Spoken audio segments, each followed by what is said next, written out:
अस्सलाम वालेकुम। बिस्मिल्लाहिर्रहमानिर्रहीम। सिर्फ अल्लाह के नाम से जो बड़ा मेहरबान और निहायत रहम करने वाला है। प्यारे दोस्तों, आज हम आपको पीराने पीर दस्तगीर रहमतुल्लाह अलैह और एक गरीब किसान की खूबसूरत बीबी फातिमा का वाक़या सुनाने वाले हैं। प्यारे दोस्तों, आखिर कैसे उस किसान की खूबसूरत बीबी फातिमा पर एक सर्कस और जिद्दी जिन आशिक हो गया। भला फातिमा की ऐसी कौन सी आदत थी जो उस जिन की तरफ फातिमा को खींच के ले गई। फिर आगे क्या हुआ, यह सब जानते हैं आज की इस वीडियो में। प्यारे दोस्तों, मुल्क शाम के एक छोटे से गांव में सुल्तान नामी एक आदमी रहता था। सुल्तान की एक इकलौती ही बेटी थी जिसका नाम फातिमा था। पूरे गांव में फातिमा निहायत ही खूबसूरत लड़की थी। पूरे गांव के लड़के फातिमा की खूबसूरती देखकर सुल्तान से फातिमा का रिश्ता लेना चाहते थे, लेकिन सुल्तान ने फातिमा अपने भाई के बेटे को देना चाहिए। सुल्तान के भाई का बेटा आवारा और बदचलन था, इसलिए फातिमा ने अपने अब्बू सुल्तान को चचाजाद भाई से शादी करने से साफ साफ इनकार कर दिया था। जब भी फातिमा सहेलियों के साथ पानी भरने बाहर जाती, फातिमा का चचाजाद भाई मौका देखकर फातिमा और उसकी सहेलियों को तंग करता रहता। इस वजह से वो फातिमा को एक नजर भी नहीं भाता था। उसी गांव में एक अली नाम का लड़का भी रहता था जो निहायती शरीफ और दीनदार लड़का था। जब फातिमा के अब्बू ने फातिमा को शादी के लिए जिद की तो फातिमा ने कहा, चाहे कुछ भी हो जाए अब्बू, मैं आपके भतीजे से शादी नहीं करूंगी। तो सुल्तान बोला, क्या मैं सारी उम्र जवान बेटी को घर में बिठा के रखूं? लोग मुझ पर तरह तरह की बातें नहीं करेंगे? तो फातिमा बोली, अब्बू, मैं आपके भतीजे से नहीं बल्कि अली जो हमारे पड़ोस में रहता है, तो वह बहुत ही गरीब लेकिन वो बहुत ही शरीफ और दीनदार लड़का है, मैं उससे ही शादी करूंगी। खैर, अब फातिमा के अब्बू ने भी अपनी बेटी के जिद के आगे घुटने टेक दिए और फातिमा की शादी अली से करवा दी। और यह बात फातिमा के चचाजाद भाई को बिल्कुल भी अच्छी नहीं लगी। उसने फातिमा को हर हाल में अली से दूर करने की ठान ली। अली एक मेहनती किसान भी था और फातिमा एक नेक दिल और निहायत ही खूबसूरत औरत थी, लेकिन उनकी जिंदगी में खुशियों की कमी थी। अली और फातिमा की माले हालात भी बहुत ही खराब थे और वो हर दिन मेहनत करके भी अपनी मुश्किलात में कमी न ला सके। फातिमा हमेशा दुआ करती रहती थी कि अल्लाह उनकी मदद करे। वो दोनों रोज अपने खेतों में जाते, सारा दिन खेतों में काम करते थे, पर खेतों से आमदनी इतनी होती नहीं थी कि घर का गुजारा ही मुश्किल से होता था। उनके खेतों के साथ एक बहुत बड़ा घना सा जंगल भी था। उस जंगल में दिन को भी अंधेरा छाया रहता था। फातिमा की शादी अली से तो हो गई, लेकिन वो फातिमा का चचाजाद भाई फातिमा के इश्क में पागल करता था। उसने ठान ली थी कि वो फातिमा को हासिल करके ही रहेगा और फातिमा को अली से जुदा करके ही दम लेगा। इसलिए वो एक जादूगर के पास गया और उससे शैतानी अमल सीखने लगा कि किसी भी तरह अली को नुकसान पहुंचाकर फातिमा को हासिल कर सके। फातिमा के खेतों के सामने जंगल था, उसमें छुपकर वो फातिमा को देखता रहता था और हर रोज फातिमा को फंसाने की नई नई तरकीबें बनाता रहता था। उसने अपने उस्ताद जादूगर से जिन्नों को कब्जे करने का अमल भी सीख लिया था और उसने एक जिन को अपने कब्जे में भी कर लिया था। अब वो मौके की तलाश में था कि फातिमा को उस जिन के कब्जे में करके अली को मरवा दूंगा, फिर फातिमा से खुद ही शादी कर लूंगा। प्यारे दोस्तों, फातिमा की भी एक आदत थी कि वो कभी कभी उस जंगल में जाती और वहां वो कुछ सुकून महसूस करती थी। अली उसको रोकता कि फातिमा, जंगल में न जाया करो, कहीं कोई जंगली जानवर तुम्हें नुकसान न पहुंचा दे। लेकिन फातिमा अली से कहती, मैं इधर ही साथ तो खड़ी होती हूँ, दूर बिल्कुल नहीं जाती। फिर अली चुप हो जाता। इसी तरह उनका वक्त मुफलिसी और गुर्बत में गुजरता रहा, लेकिन उन दोनों ने अल्लाह पाक का हमेशा ही शुक्र अदा किया, अल्लाह ताला से कोई भी शिकवा नहीं किया। फिर एक दिन वो दोनों मियाँ बीबी गांव से अपने खेतों की तरफ काम करने के लिए गए। खेतों में काम करके फातिमा को थकावट महसूस हुई तो फातिमा ने अली से कहा, तुम काम करो, मुझे कुछ थकावट महसूस हो रही है, मैं कुछ देर में आती हूँ। अली ने कहा, ठीक है, तुम दरख्त के नीचे थोड़ा आराम करो। फातिमा ने दरख्त के नीचे थोड़ी देर आराम किया। फिर फातिमा के दिल ने कहा कि थोड़ी जंगल की सैर की जाए। जैसे ही फातिमा जंगल में गई तो उसे सुकून महसूस हो रहा था, लेकिन उसका चचाजाद भाई जो अब जादूगर बन चुका था, वो फातिमा की ताड़ लगाए जंगल में छुपकर बैठा था। चलते चलते वो जंगल में थोड़ा आगे निकल गई। پھر ایک پرانے پیڑ کے نیچے بیٹھ گئی اس کے چچا جاد بھائی کے قبضے میں جو جن تھا۔ اس نے اس جن کو حکم دیا کہ جلدی فاطمہ کو اپنے قبضے میں لے لو۔ وہ جن حکم سنتے ہی اس پیڑ میں جا کر فاطمہ میں گھس گیا۔ فاطمہ کی خوبصورتی دیکھ کر وہ جن بھی فاطمہ پر فرشتہ ہو گیا۔ اس جن نے بھی فاطمہ کے ساتھ رہنے کا پکا ارادہ کر لیا تھا، پر وہ جن تو اس کے چچا جاد بھائی کے قبضے میں تھا، وہ کچھ کر نہیں پا رہا تھا، بس وہ حکم کا تابعدار تھا۔ پھر وہ جن فاطمہ کے اندر سما گیا۔ پھر فاطمہ وہاں سے اٹھی اور جنگل سے نکل کر چل دی، اپنے کھیت میں آئی اور علی سے بولی، میری طبیعت میں کچھ بےقرار ہے، چلو گھر چلتے ہیں، کل کھیتوں میں کام کر لیں گے۔ پھر دونوں میاں بیوی گھر چلے آئے اور فاطمہ کا چچا جاد بھائی یہ دیکھ کر بہت ہی خوش ہوا کہ تیر نشانے پر لگ گیا ہے۔ اب رات کو جب فاطمہ اپنے شوہر کے ساتھ سو رہی تھی تو اچانک اس جن کی آمد ہوئی، جن کا نام طاہر تھا، جو فاطمہ پر جنونی عاشق ہو گیا تھا۔ طاہر نے فاطمہ کے خواب میں آ کر کہا، میں تمہیں چاہتا ہوں، تمہارا شوہر تمہیں نہیں سمجھتا، میرے ساتھ آؤ، میں تمہیں ہر خوشی دوں گا۔ فاطمہ کا دل پہلے ہی بے چین تھا، یہ سننے کے بعد اور بھی بے چین ہو گیا۔ خدا کا کرنا کیا ہوا کہ وہ کہتے ہیں نہ کھو دو گے کسی اور کے لیے لیکن گرو گے خود ہی۔ فاطمہ کے چچا جاد بھائی کو ایسی مولک بیماری لگ گئی کہ کچھ ہی دنوں میں اس بیماری نے اس کی جان ہی لے لی۔ اب وہ جن بالکل آزاد ہو گیا تھا۔ وہ جن بہت ہی خوش تھا کہ اسے قید سے آزادی مل گئی تھی۔ اب جن نے فاطمہ کو تنگ کرنا شروع کر دیا۔ وہ دن رات فاطمہ کے پیچھے رہتا، اسے مختلف طریقوں سے ڈراتا رہتا اور اس کی زندگی کو عذاب بنا دیتا۔ فاطمہ کی نیندیں اڑ گئی تھی۔ اب فاطمہ علی کو اپنے پاس نہیں آنے دیتی تھی، وہ سارا دن کھوئی رہتی تھی۔ کھیتوں میں بھی علی خود ہی کام کرنے جاتا تھا۔ اب علی بھی بہت ہی پریشان ہو گیا تھا، ایک تو مفلسی تنگی اور دوسرا فاطمہ بھی اب اس سے دور رہنے لگی تھی۔ اب فاطمہ بس اپنے بستر پر پڑی رہتی تھی، اس کا دل ہی نہیں کرتا تھا کہ وہ کہیں بھی باہر جائے۔ جن نے فاطمہ کے دل میں خوف پیدا کر دیا تھا، وہ ہر لمحہ اس کا پیچھا کرتا، اسے گھروں کی چھتوں پر دکھائی دیتا اور لوگوں کے سامنے فاطمہ کو تنگ کرتا۔ فاطمہ کو اچانک دورے پڑ جاتے، پر گاؤں کے لوگ پتہ نہیں کیا سمجھتے تھے۔ گاؤں کے لوگ بھی فاطمہ کے بارے میں باتیں کرنے لگے تھے۔ اس جن نے فاطمہ کا جینا حرام کیا ہوا تھا۔ علی سے بھی فاطمہ کا یہ درد برداشت نہیں ہوتا تھا، پر وہ بیچارہ کچھ کر بھی تو نہیں سکتا تھا۔ علی نے گاؤں کے حکیم کو دکھایا، وہ دوائی دیتے اور کہتے تمہاری بیوی ٹھیک ہو جائے گی، لیکن بیوی کو جو مرض تھا اس کی دوا تو کہیں اور ہی تھی۔ ایسے کرتے کرتے حکیم کو دکھاتے دکھاتے فاطمہ کی بیماری کو 2 سال گزر گئے، لیکن فاطمہ کی طبیعت ٹھیک نہیں ہوئی۔ پھر ایک دن علی کو ایک گاؤں والے نے بولا کہ یہاں سے بہت دور ایک پہاڑی پر ایک اللہ والا رہتا ہے، میں اس کے پاس گیا تھا اپنی بیوی کو دم کرانے کے لیے، میری بیوی اب ٹھیک ہو گئی ہے، تم بھی اس کے پاس اپنی بیوی کو لے جاؤ، اس سے دم وغیرہ کراؤ، شاید تمہاری بیوی بھی ٹھیک ہو جائے۔ پھر ایک دن علی نے فاطمہ کو اس اللہ والے کے پاس لے جانے کا ارادہ کیا۔ اب فاطمہ اور علی گھر سے نکل کر اس اللہ والے کے پاس جانے کو تیار ہو گئے۔ اب فاطمہ علی سے کم ہی بات کرتی تھی اور یہ بات علی کو کھائی جاتی تھی۔ فاطمہ نے پورے راستے علی سے کوئی بھی بات نہیں کی۔ خیر وہ اگلے دن اس اللہ والے کے پاس جا پہنچے۔ اس اللہ والے کے پاس لوگوں کا ہجوم تھا، لوگ اللہ والے کے پاس دعائیں لینے کے لیے جمع تھے۔ اب جیسے ہی لوگوں کا ہجوم کم ہوا، علی فاطمہ کو اللہ والے کے سامنے لے گیا۔ علی نے روتے ہوئے فاطمہ کا سارا حال اس اللہ والے کو بتا دیا اور اللہ والے سے گزارش کی کہ آپ ایسی کوئی دعا دیں کہ میری بیوی بالکل ٹھیک ہو جائے۔ اس اللہ والے نے فاطمہ کو اپنے پاس بلایا اور فاطمہ کے اوپر دم کیا۔ پھر علی سے کہا فاطمہ کو ہر مہینے دم کروانے کے لیے میرے پاس لے آیا کرو، انشاءاللہ تعالیٰ یہ کچھ ہی مہینوں میں ٹھیک ہو جائے گی۔ اب علی اللہ والے سے دعائیں لے کر فاطمہ کو گھر لے آیا۔ کچھ دن تو فاطمہ کی طبیعت بالکل ٹھیک ہی رہی، وہ علی کے ساتھ اب کھیتوں میں بھی جانے لگی تھی، پر کچھ دن بعد اس جن نے پھر فاطمہ کو تنگ کرنا شروع کر دیا۔ اب روز وہ جن فاطمہ کے پاس آتا اور فاطمہ کو کچھ بھی ہوش نہیں رہتا تھا۔ اب پہلے کی طرح فاطمہ علی کو اپنے پاس نہیں آنے دیتی تھی۔ علی بیچارہ پریشان رہنے لگا کہ آخر وہ اپنی بیوی کو کس طرح سے پہلے جیسے حال میں لوٹا سکتا ہے۔ کچھ دن بعد علی پھر فاطمہ کو اس اللہ والے کے پاس لے گیا۔ پھر اللہ والے نے فاطمہ پر دم کیا اور فاطمہ پھر سے ٹھیک ہو گئی اور علی اس کو اپنے گھر لے کر آ گیا۔ ایسا کرتے کرتے 5 سال گزر گئے۔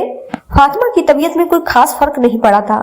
پیارے دوستو، اب فاطمہ کو جن نے دھمکی دی کہ اگر وہ علی کے ساتھ رہی تو وہ اس کی زندگی کو عذاب بنا دے گا۔ فاطمہ علی سے اب دور الگ کمرے میں رہنے لگی۔ अब फातिमा बिल्कुल एक ढांचे की तरह हो गई थी। अली भी परेशान, कोई हकीम, कोई तबीब, कोई अल्लाह वाला नहीं छोड़ा जिसको फातिमा को दिखाया ना हो। फिर एक दिन अली के गांव में वही अल्लाह वाला आया हुआ था। सब गांव वालों ने उससे जाकर दुआएं ली। अली भी अपनी बीवी को उसके पास ले गया और सारा हाल बताया कि मेरी बीवी को 5 साल हो गए हैं, पता नहीं किस जिद्दी जिन का साया पड़ गया है जो उसको छोड़ने का नाम ही नहीं ले रहा। अब यह बिल्कुल ढांचे की तरह हो गई है और मुझे अपने पास भी नहीं आने देती है। उस अल्लाह वाले ने फातिमा को दुआ दी, पर अली को बोला उस पर बहुत ही जिद्दी जिन का साया पड़ गया है। ये जो जंगल में जाती थी, यह जिन तुम्हारी बीवी को उस जंगल के पुराने दरख्त से ही लगा है, लिहाजा यह मेरे बस की बात बिल्कुल भी नहीं है। बेहतर यह है कि तुम बगदाद शरीफ चले जाओ। शौहर ने हैरत से पूछा कि बगदाद शरीफ क्यों चला जाऊं? वहां पर कोई बहुत बड़े दरवेश या फकीर मौजूद हैं क्या? शौहर कहने लगा, मैं तो आपके पास आता हूँ, आपके पास ताबीज का असर बिल्कुल ही नहीं हो रहा है। तो दरवेश ने कहा, हाँ यह बात तो सही है, कई सालों से तुम्हारी बीवी का इलाज हो रहा है। तुम हकीम के पास भी चले गए, दवाइयां भी खिला दी, ये टोटके वो टोटके भी कर लिए, यहाँ तक कि मैंने इस पर दम करके भी देख लिया, लेकिन इसकी हालत वैसी की वैसी है, यानी वो जैसे पहले दिन थी वैसे अब भी है। फकीर अल्लाह वाले ने कहा, बस तुम बगदाद में चले जाओ। उसने कहा, बगदाद में कौन रहता है? बगदाद में क्यों चले जाऊं? दरवेश अल्लाह वाले ने कहा, बगदाद में पीराने पीर रोशन जमीर कुतुब जीलानी शेख अब्दुल कादिर जीलानी रहमतुल्लाह अलैह रहते हैं। तुम उनके पास चले जाओ और मुझे उम्मीद है कि वो जरूर तुम्हारी बीवी का इलाज कर देंगे और कभी भी यह बीमारी पलट कर नहीं आएगी। वो शख्स कहने लगा, वो कौन हजरत है? दरवेश अल्लाह वाले ने कहा, मैं तो दरवेश हूँ। वो तो दरवेश के दरवेश हैं, बगदाद के बादशाह हैं और उनको अल्लाह ताला ने वो इल्म, वो अमल अता फरमाया है, वो करामात दी है, वो चीज अता की है जो जरूर तुम्हारी बीवी को शिफा याब कर देगी। तुम यकीन के साथ उनसे इलाज करवाना, बेशक शिफा देने वाला तो अल्लाह ताला है, लेकिन होते हैं ना कुछ बड़ी हस्तियां, कुछ बड़े अल्लाह के वली, कुछ बड़े अल्लाह के प्यारे, उनकी दुआ में हर मर्ज का इलाज होता है। उनकी दुआओं में इतना असर है कि जिसके लिए भी दुआ मांगते हैं वो अल्लाह जरूर कबूल करता है। उस दरवेश अल्लाह वाले ने इतने यकीन और भरोसे से यह बात कही थी कि वो शौहर कहने लगा, हाँ आपकी बात पर मैं अपनी बीवी को लेकर हुजूर सैयदना शेख अब्दुल कादिर जीलानी रहमतुल्लाह अलैह के पास जाऊंगा, लेकिन क्या वो मेरी बात को सुनेंगे? दरवेश ने कहा, वो सबकी सुनते हैं, वो सबकी मदद करते हैं, अल्लाह ताला ने उनका दिल बहुत ही बड़ा बनाया है, वो सबके काम आते हैं। जाओ, तुम उनके पास कभी भी मायूस नहीं होगे, उधर से ही तुम्हारी बीवी का इलाज होगा। इस जिन की ताकत मुझसे कहीं ज्यादा है। फिर अली अपनी बीवी को घर ले आया। उस रात फातिमा ने अली को बहुत ही तंग किया। सारी रात वो जिन फातिमा में समाकर अली से लड़ता रहा और अली बेचारा उस जिन से मार खाता रहा। जैसे तैसे करके अली ने वो रात मुश्किल से गुजारी। फिर अगले रोज अली अपने दोस्त से एक गिद्ध लेकर फातिमा को उस पर बिठाकर शाम से बगदाद की तरफ रवाना हुआ। चलते चलते उठते बैठते 15 दिन के सफर के बाद अली शाम से बगदाद शरीफ आ पहुंचा और अली पीराने पीर दस्तगीर रहमतुल्लाह अलैह के मुरीद से मिला और सरकार बगदाद रहमतुल्लाह अलैह से मिलने की इजाजत तलब की। वो कहने लगे, तुम किस मकसद के लिए आए हो? उसने कहा, मेरी बीवी बहुत ही बीमार है और मैं बस पीराने पीर को इसको दिखाना चाहता हूँ। मुरीद ने कहा, चलो ठीक है, पहले मैं जाऊं उनके पास, अगर वो इजाजत देंगे तो तुम अपनी बीवी को लेकर आ जाना। मुरीद पीराने पीर के पास गया। पीराने पीर से कहा, कोई मुसाफिर आपसे मिलने आया है, बहुत ही परेशान है, बहुत ही मुश्किल में है। पीराने पीर दस्तगीर रहमतुल्लाह अलैह ने कहा, उसको अंदर ले आओ। अब वो शौहर बहुत अजीबनाक हालत में पीराने पीर दस्तगीर रहमतुल्लाह अलैह की खिदमत में हाजिर हो गया। जाकर उसने अर्ज किया, हजरत मैं बहुत दूर से आया हूँ, मैंने आपका बहुत नाम सुना है, बहुत ज्यादा आपकी तारीफें सुनी है। हमारे इलाके में बहुत से दरवेश अल्लाह वाले हैं, लेकिन अकीदत मैंने आपकी देखी उन लोगों के अंदर भी और बाहर भी। मैं बहुत ज्यादा मुसीबत में हूँ, आप मेरे लिए दुआ फरमा दें। सरकार गौस पाक रहमतुल्लाह अलैह ने कहा, पहले यह तो बताओ कहाँ से आए हो? उसने कहा, मैं शाम मुल्क से आया हूँ। हजरत मेरी एक बीबी है जिसको अक्सर ऐसा अजीबोगरीब खतरनाक दौरा पड़ता है कि उसे किसी बात का होश नहीं रहता। 5 साल से ज्यादा का अरसा गुजर चुका है। मैं थक गया हूँ, मैं थक हार कर अब आपके पास आया हूँ। आप ही मेरी मुसीबत का कोई हल निकाल दीजिए। मैं अपनी बीवी से बहुत ही प्यार करता हूँ और मेरा इस तरह अपनी बीवी से दूर रहना मेरा दम निकाल रहा है। फिर सरकार बगदाद ने फातिमा को अपने पास बुलाया और फातिमा की हालत देखी। फातिमा बिल्कुल खोई खोई थी, वो अपने बस में बिल्कुल नजर नहीं आ रही थी। सरकार बगदाद समझ गए कि इस पर बहुत ही जिद्दी और सरकत जिन का साया पड़ गया है। खैर सरकार बगदाद ने उस पर कुरान पाक पढ़ना शुरू कर दिया। सरकार बगदाद ने जैसे ही कुरान पाक पढ़ा, फातिमा में हलचल मच गई। वो चीखें मार रही थी। दरअसल यह उस जिन की चीखें थी जिसने फातिमा को कब्जे में लिया हुआ था। अब फातिमा बेहोश हो गई। फिर सरकार बगदाद ने कहा, अभी तुम इसको आराम कराओ, कल मैं फिर से इस पर कुरान पाक पढ़ूंगा और देखता हूँ यह जिन कैसे इसको नहीं छोड़ता, कैसे इस मासूम बच्ची को तंग करता है। फिर पीराने पीर दस्तगीर रहमतुल्लाह अलैह ने अपने मुरीद से कहा कि मेहमानों के लिए खाने का और सोने का इंतजाम करो। फिर मुरीद ने आपके हुक्म की तामील की। अगली सुबह जैसे ही हुई, सारा दिन बगदाद शरीफ में मुरीद की आमद रही। सरकार बगदाद कुरान पढ़ाते, मुरीद को हदीस सुनाते रहे। सारा दिन यह दोनों मियाँ बीवी कुरान हदीस नमाज सुनते और पढ़ते रहे। फातिमा को इधर बहुत ही सुकून मिल रहा था, ऐसा सुकून जैसे चोट लगने के बाद कोई मरहम लगा दे। वही सुकून फातिमा का दिल और दिमाग और जिस्म महसूस कर रहा था। फिर जैसे ही शाम ढली, मगरिब और इशा की नमाज के बाद जैसे ही कम हो गया, फिर से उस खबीस और जिद्दी जिन ने फातिमा पर हमला कर दिया। अब फातिमा बिल्कुल भी अपने बस में नहीं थी। जैसे ही सरकार बगदाद को यह पता चला, आप दौड़ते आए और फातिमा के पास बैठकर फातिमा पर कुरान पाक पढ़ा। जैसे ही आपने कुरान पाक की आयत पढ़कर फातिमा पर दम किया, तो एकदम से फातिमा के अंदर से कोई काली चीज बाहर आई और वो कोई इंसान तो था नहीं, बल्कि वो कोई खतरनाक जिन ही था, जिसकी शक्ल बहुत ज्यादा बिगड़ी हुई थी। वो कहने लगा, सरकार बगदाद पीराने पीर दस्तगीर, आप मुझे इस औरत से बाहर मत निकालें। मैं इस औरत का बरसों पुराना आशिक हूँ और आप मुझे इससे अलग करना चाहते हैं। सरकार बगदाद ने फिर जलाली में आकर उसकी बीवी पर दम किया और उस जिन ने कहा, यहाँ से चला जा, तेरी वादी सरंदीप है, यहाँ नहीं है। तू जहाँ से आया है वहां चला जा। तेरे लिए इंसान नहीं बल्कि वो जगह बनी है। अल्लाह ताला ने तुम जिन्नातों को जो मकसूद जगह दी है वहां जाकर रहो। इंसानों को तंग करना बंद कर दो। वो जिन भी बहुत जिद्दी और सरकस और बहुत ही नाफरमान था। उस जिन ने आपकी बात नहीं मानी, फिर से कोशिश करने लगा कि उसकी बीवी के अंदर घुस जाए, लेकिन पीराने पीर ने फिर उस जिन पर ऐसा कहर बरसाया कि वो बार बार कोशिश करने पर भी उस औरत के पास नहीं आ पा रहा था। लेकिन उसका वहां से जाने का कोई इरादा भी नहीं था। वो उस औरत को और तकलीफ देना चाहता था, अजियत में मुब्तला करना चाहता था, जो कि उसने सालों से उसको तकलीफ में रखा था। शौहर अपनी बीवी को देखकर शदीद मुसीबत में था। वो गम से तड़प रही थी। शौहर की तो जान निकल रही थी। सरकार बगदाद ने औरत पर कुरान पाक पढ़कर आखिरी दम किया और औरत से कहा, अब तुम कुरान पाक की हिफाजत में हो। इस जिन की कोई मजाल ही नहीं जो तुम्हारे करीब भी आ सके। फिर वो जिद्दी और सरकत जिन जैसे ही जिद करके उस औरत के पास आया, जिन एकदम से चीखने लगा जैसे उसको कोई मार रहा था। फिर उसके जिस्म में आग लग गई। वो चीखने लगा, नहीं, मैं यहाँ से चला जाऊंगा, मैं चला जाऊंगा। मैं इस औरत को अब तक परेशान कर रहा था। सरकार बगदाद, मुझे माफ कर दीजिए, अब मैं फातिमा को तंग नहीं करूंगा, मैं यहाँ से चला जाऊंगा। फिर अचानक वो खबीस जिन जलकर राख हो गया। शौहर जो उसका सालों से इलाज करवाते थक गया था, आज एक ही बेड से कुरान पाक की ताकत से उसकी बीवी बिल्कुल तंदुरुस्त हो गई। अली और फातिमा ने एक दूसरे को गले से लगाया और अल्लाह का शुक्र अदा किया, जिनकी